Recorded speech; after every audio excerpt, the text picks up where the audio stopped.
here today, it starts with me, because I was there on almost every committee. But what I realized then, and I still do today, is that to begin with, and you'll hear me this afternoon do a lot of this, baseball is a social institution. I believe that. Any classic definition, it's a social institution.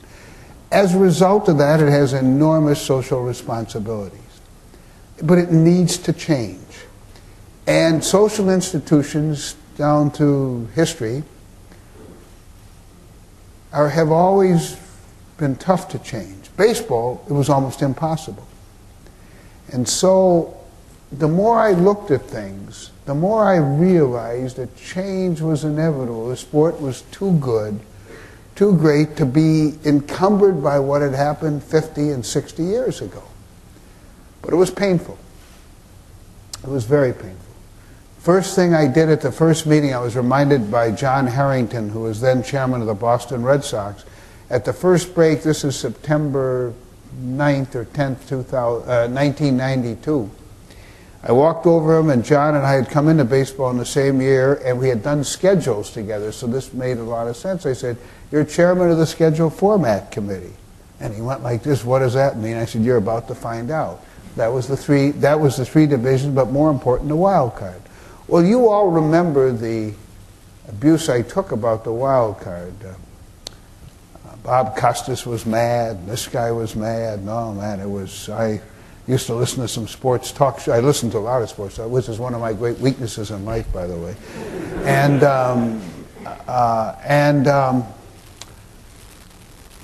it was brutal. Of course, the wild card worked. It's now 96% of our fans love it. It's created one miracle after another. Just go to Boston and ask the Boston Red Sox fans about breaking the curse as a result of the wild card. And same thing with three divisions, and Mike, the same thing. And it's a long answer, but I'll lead up to where we are today. Interleague play. I first heard as a kid Bill Veeck and Hank Greenberg talk about interleague play in 1948. And we had tried in 1973, actually right here in Milwaukee. But the National League and American League didn't get along too well, which is the understatement of the year. And they didn't want to do it. And we had a plan all worked out, 6 games, not one. So we went to interleague play. And Veeck and Greenberg were right. There was no reason why we don't do it. And it's worked out great. It's been spectacular. There are critics who say, yeah, but when Cincinnati plays Oakland, it's no good. Well, but Cincinnati has some teams in the National League when they play. It is not great. And Oakland certainly has a significant number of teams in the American League that they don't have great rivalries with. So, but of all the changes, and there were a lot of them, we went to one central office. American National League still exists, but not the way they did because it was inefficient, was changing the economics. And it was brutal. I was originally described by much of the press, particularly out east, as being a small town owner who's now the commissioner from Milwaukee, like, I came from the wilderness. And so we went to the first revenue sharing plan in 1996 after 3 years of fighting and losing a World Series. Because when you look back on the issues of 1994, they were the same issues that confronted us then and today. Stan Kasten, who was the chairman of the Atlanta Braves and Atlanta Hawks at that time, said to me during the labor negotiation, one day I had a committee of 12 people, Wendy was on it, Stan Kasten had a lot of people, they were a terrific group. We're not asking for half as much as the other leagues have. Why is this so painful? Which was, I think, to this day, the best question that summed up where we were.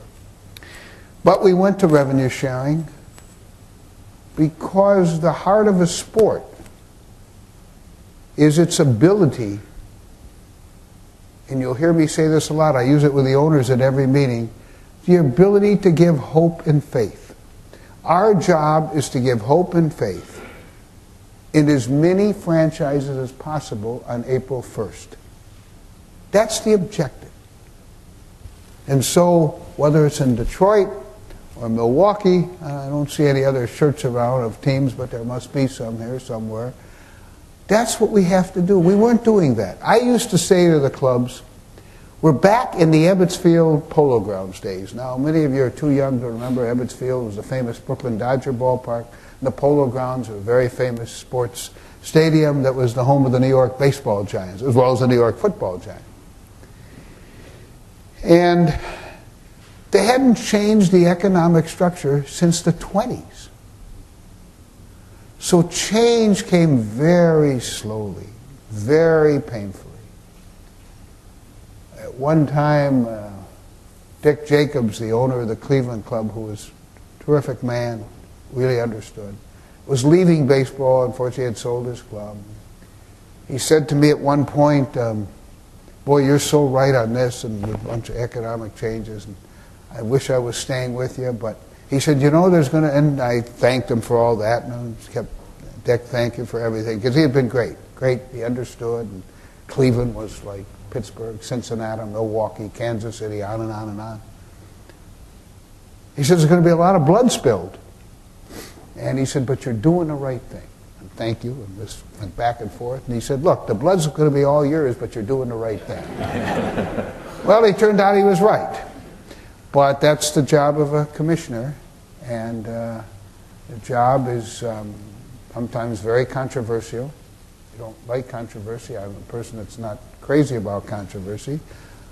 But in the end, you have to do what's right in the sport. And I believe, because I do, as many who know me well, have a passion for the sport. I've had it since I've been a little boy.